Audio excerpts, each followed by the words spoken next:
Daily. AIADMK ஆட்சி இருக்கிறவர்கள் 10 வருடமாக சொத்து வரி உயர்த்தப்படவில்லை. இப்போ திமுக ஆட்சி 100%, 150% பார்த்தீங்கன்னா இன்றைக்கு அலுவலக கட்டணங்களுக்கெல்லாம் 150, அதே வீடுகளுக்கெல்லாம் 100% அதிகம் பண்ணியிருக்கு. திமுக ஆட்சி அது குறிப்பாக மத்திய அரசாங்கத்திலிருந்து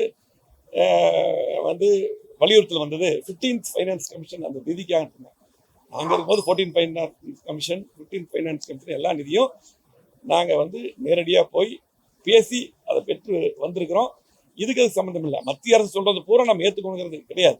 அவங்களும் அப்படித்தான், எல்லாமே ஏற்றுக்கிறது இல்லை, நம்மளும் அப்படி இல்லை.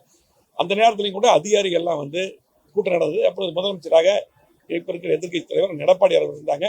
அதிகாரிகளாக சொன்னாங்க, மத்திய அரசாங்கத்துக்கு கடிதம் வந்திருக்கிறது, கண்டிப்பாக நாம் அதிகம் பண்ணா தான் இந்த நிதி வரும்னாங்க. அப்போ சொன்னது, அந்த கூட்டத்தில் சொன்னது, ஃபைனான்ஸ் செக்ரட்டரி இருந்தாங்க, அதே போல் சீஃப் செக்ரட்டரி இருந்தாங்க, எங்களை செக்ரட்டரி இருந்தாங்க, எல்லாம் இருக்கும்போது நாங்கள் இருக்கும்போது சொன்னாங்க, கொரோனா வந்திருக்கு, மக்கள் சிரமத்தில் இருக்காங்க.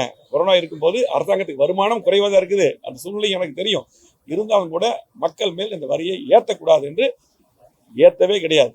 அன்னைக்கு ஒரு சர்க்கிள் போடுறது கூட உடனடியாக நிறுத்தி வைக்க சொல்லி முழுமையாக 10 ஆண்டுகள் அம்மா இருக்கும்போது சரி, எடப்பாடியாக இருக்கும்போதும் முழுமையாக சொத்து வரி, வீட்டு வரி, நிலவரி எதுவுமே ஏற்றப்படவில்லை. இதை அது அமைச்சருக்கும் தெரியும், அது தவறாக சொல்லியிருக்காங்க. கண்டிப்பாக அதிமுக ஆட்சியில் ஏற்றல, திமுக ஆட்சி வந்திருக்காங்க, அதை ஏற்றிருக்காங்க.